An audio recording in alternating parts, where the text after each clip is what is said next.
Hi everyone, welcome to my full review of the Stewart Golf Q Follow Trolley.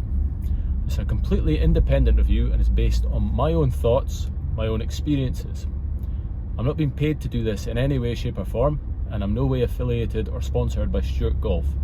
This trolley has been bought with my own money and I'll be sharing all of my positives and negatives. Who am I to be reviewing a golf trolley? Well, I'm an average golfer, play off 10 just now. I've been playing since I was a wee boy. I've been using a golf trolley since I had a nasty car accident back in 2009. Since then I've had 3 Stewart Golf trolleys. I've had the X3 remote, I've had the F1 lithium, and I've had the X9 follow. Now there's been nothing wrong with any of them, I've just upgraded for various reasons, probably because I like buying new toys. Now I've already got 4 videos out on the Q Follow trolley, and now I feel like I've spent over 3 months using it and more than 15 rounds so far.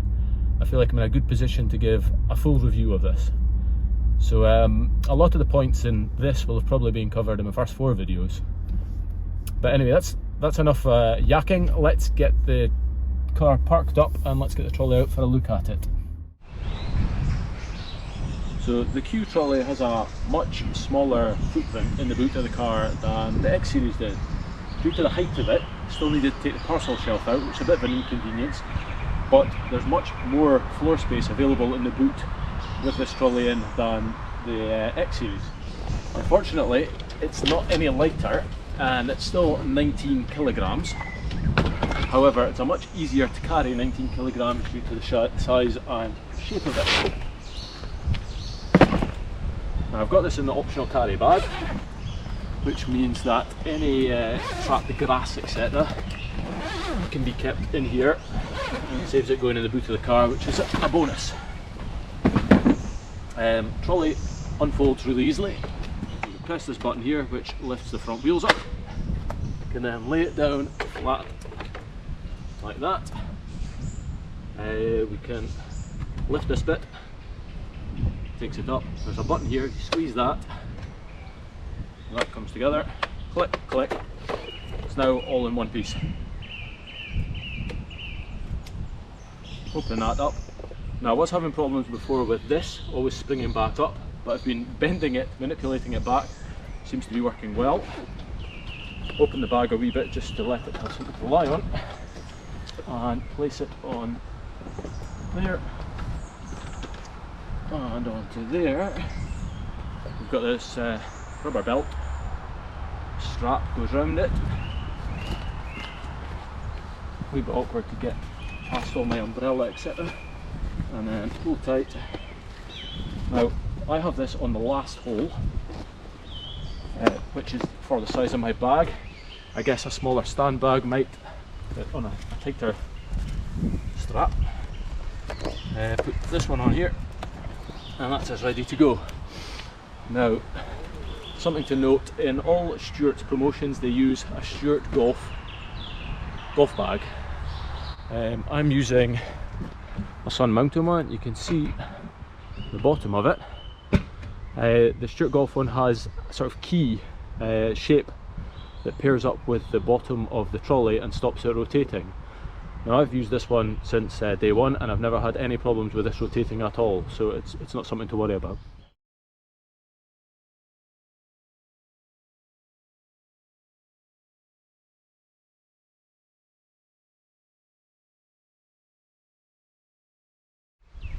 Now I'm a few holes down, let's have a proper look at the trolley. So it cost me £1,749 when I purchased it in January. This is the carbon edition, and there's a black edition at £1,649. Since buying, the carbon edition's now gone up £100 and is now £1,849.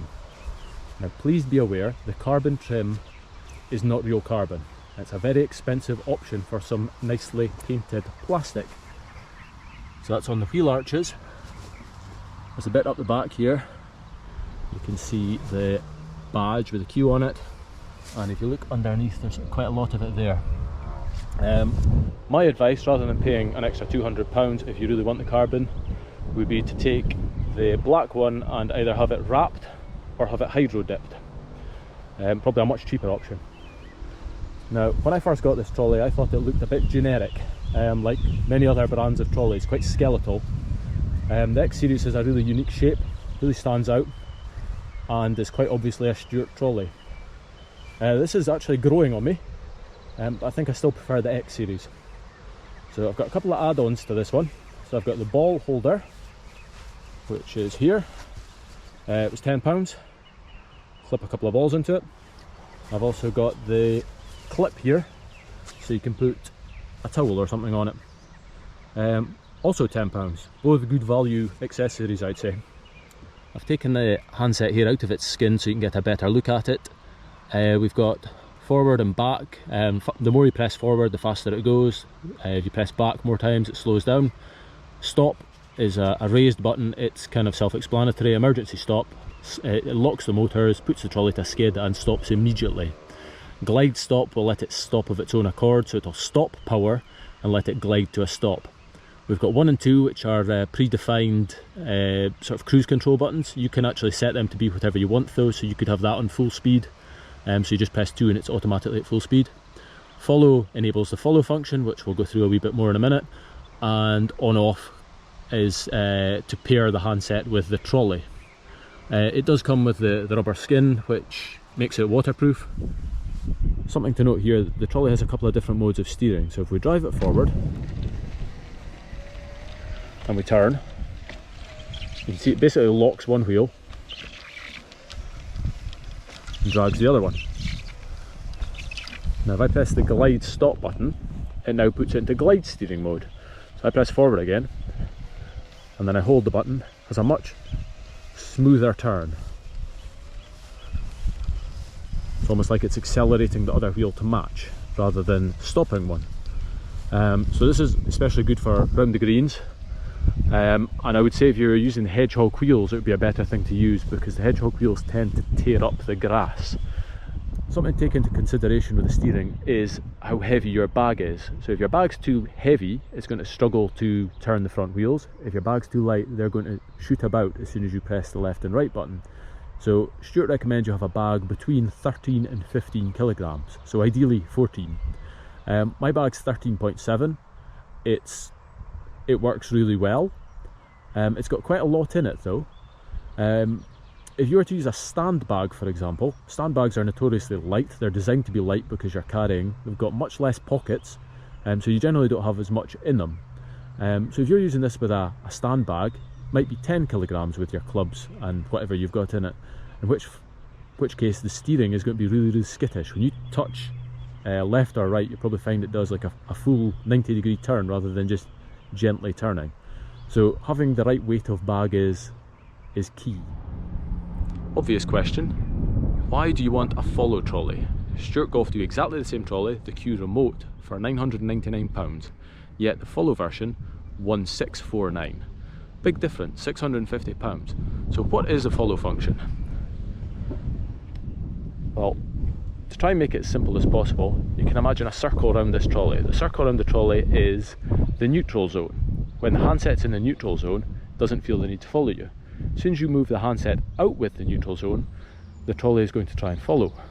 So if we take the handset here, I press the follow button to enable it, and I start walking away, the trolley wants to follow the handset. Now it follows it anywhere you go, so if I turn, it follows me around the corner. If I go faster, it'll follow me. If I turn the other way, it'll follow me. Until it's within the zone. Once it's in this zone, close enough to the trolley, it's not going to follow me anymore. And I can turn it off. So where does the follow function feature in your round of golf, and how important is it? Well, for me it's very, very important. Take the remote, press the follow button, put the remote on my belt, and off I walk. The trolley follows me down the fairway, means I don't have to look at it, touch it, no intervention with it, means I'm free to have a drink, have a snack, text somebody, or more importantly in the winter, put my hands in my pockets, keep them warm, maybe even have some hand warmers in there to keep them extra warm. I don't see me ever going back to just a remote or a manual electric trolley. I would need something in future with a follow function. It may be in future that we get something with AI that can detect where you're going to go and can go in front of you, but until that time it's follow for me. And for me it's well worth the £650 extra premium to have the follow version over the remote version.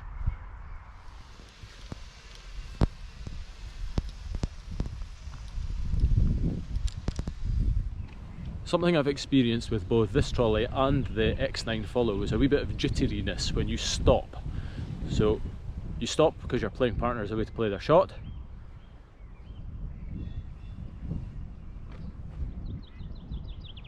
And the trolley sometimes has a wee bit of a jitter like that. You see it move there.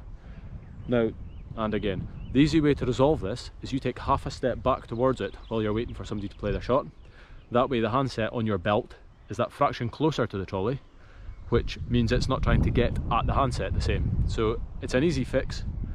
Just take half a step back and that solves that problem. 10th hole, par 3, 177 yards today. I've hit a 5-iron, a bit close to the pin I think. That's what happens when you're not keeping a scorecard.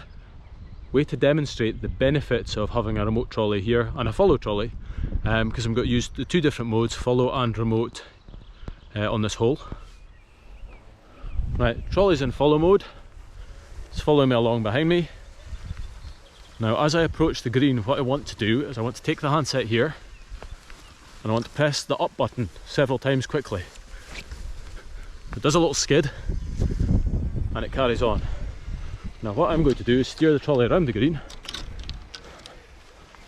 as I walk right across it. Now under normal circumstances I would have grabbed my putter as the trolley went past me. Can't do that just now because I've got a camera in my hand. I'm going to steer the trolley round to the back of the green where the path off the green onto the next hole is. This allows me to walk right across the middle of the green. My ball is actually really quite close to the hole, which is good. And once I've finished putting out, I can then just walk off because my bag's at the path to take us on to the next hole. Without a remote trolley, I would have had to walk right round there myself with it. So that's a real bonus. Another trolley accessory here, it's the adjustable umbrella holder, which was £30 from Stewart Golf. I've been trying to get hold of one of these for a while and thankfully it just turned up in time for the bucketing rain. I did have concerns that the flexible handle of the trolley might be a bit too much for this. However, you can see quite a windy day and a little bit flex, but it works really, really well. Another bonus for the adjustable umbrella holder, other than being adjustable, is it sits a couple of inches taller than the regular one, which means me at 6'2" can get my head under without banging it. Now, I'm driving the trolley with the umbrella attached purely for the video. I wouldn't normally do this, I just wanted to demonstrate it to you. One of the big differences between the X series and the Q series is the Q series has a wheel as its rear stabiliser rather than just a skid pad. Now this really helps it climb up steep hills because the rear wheel is rolling up rather than being dragged up the hill. So the Q Follow is supposed to have downhill assistance braking. You can see here how it copes quite a steep hill. It's not running me down, it is stopping.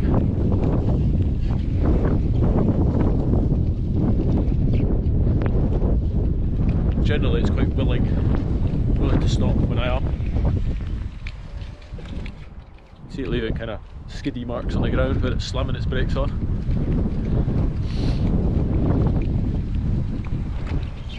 Sometimes it does get a bit close and you kind of look around in a bit of fear, but it's usually stopping.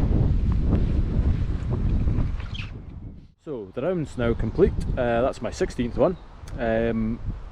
Let's have an overall summary. So what do I think of the trolley? It's got some good points, there's a few bad points. We'll just go through them just now. So for me the follow function works great, and this is why I bought it. This is what I think it's worth the money for. I use that most of the time. Probably use follow 80% of the time around my own course, maybe 15% remote, and the other 5% would be sort of guiding the trolley by hand. It's much easier to carry when folded up. than the X series. It's got a much smaller footprint in the car, much smaller footprint to store at home. The remote's really easy to use. The battery has an app, a Bluetooth app, so we can check what power is remaining. It works really well in my own bag. It's built in Great Britain, so that's a bonus too. What's bad about it? Well, it's expensive. There's no getting away from that. It is an expensive trolley. There's no way of controlling this unit other than with a remote. So why can't it have some buttons on the handle, forward and back and stop, so that if you leave your remote at home, if you haven't charged your remote, if your remote breaks, you can still use the trolley. It's got a very, very flexible handle, so you can see that has quite a lot of play in it when you wiggle it. Having said that, with the umbrella on the umbrella holder, it didn't seem to move that much. The steering skidding is quite severe sometimes and damages the grass. I think the F1 was the best steering trolley I've had. It had quicker steering and it didn't skid at all. I've had a few QC issues, quality control. I've got rusty screws and bearings, which Stewart have sent me out new screws. I had the snapped rear stabiliser, again that was resolved quite quickly. There's a mark appeared on the rear carbon from the way it folds where it rubs. Again, Stewart are saying they will send me out a rubber part to go on that to prevent it rubbing again. Something else I've noticed today that I've never noticed in the last 15 rounds, obviously it bucketed rain halfway round, and as a result the trolley is absolutely minging. Now this trolley doesn't have a kind of mudguard on the front wheels like the X series did, and as a result all the grass has sprayed up all over the trolley. Again, not a huge issue, can give that a wipe down with a towel before putting it away, but I'm glad I have my optional carry bag. Now 75 quid, to me a godsend, vital piece of equipment. Pop the folded trolley in there, zip it up. Any grass that's on this trolley is going to stay in that bag there. It's not going in the boot of my car, which is good. Overall, I am really pleased with it. I mean, there are a few little niggly things that are annoying. Overall, I think it's a great piece of kit, and I think that anyone in the market for a remote trolley, who's looking for something premium, who's looking for one of the best, should certainly take a look this way. So a couple of days after filming this, in the post I got a little package from Stewart Golf, and it was this little rubber plug here. Just pushes into the handle, and that's going to pair up with this part of the carbon here, or the painted finish depending which option you've got, and that's going to stop it getting damaged when folded. I went back to Stewart and said, but what about my one that actually is damaged? And they sent me out a new bit of carbon. You can see my old one there, it's got a nasty mark on it, new shiny one, very easy to fit, just a couple of screws, so that's sorted that. So I guess that's the end of this video. If you've enjoyed it or found it useful, then hit the like button. If you've got anything you want me to try, if you've got any comments on the trolley, if you own one yourself and you've got something to say about it, then please leave it below in the comments. Other than that, thanks for watching and take care for now.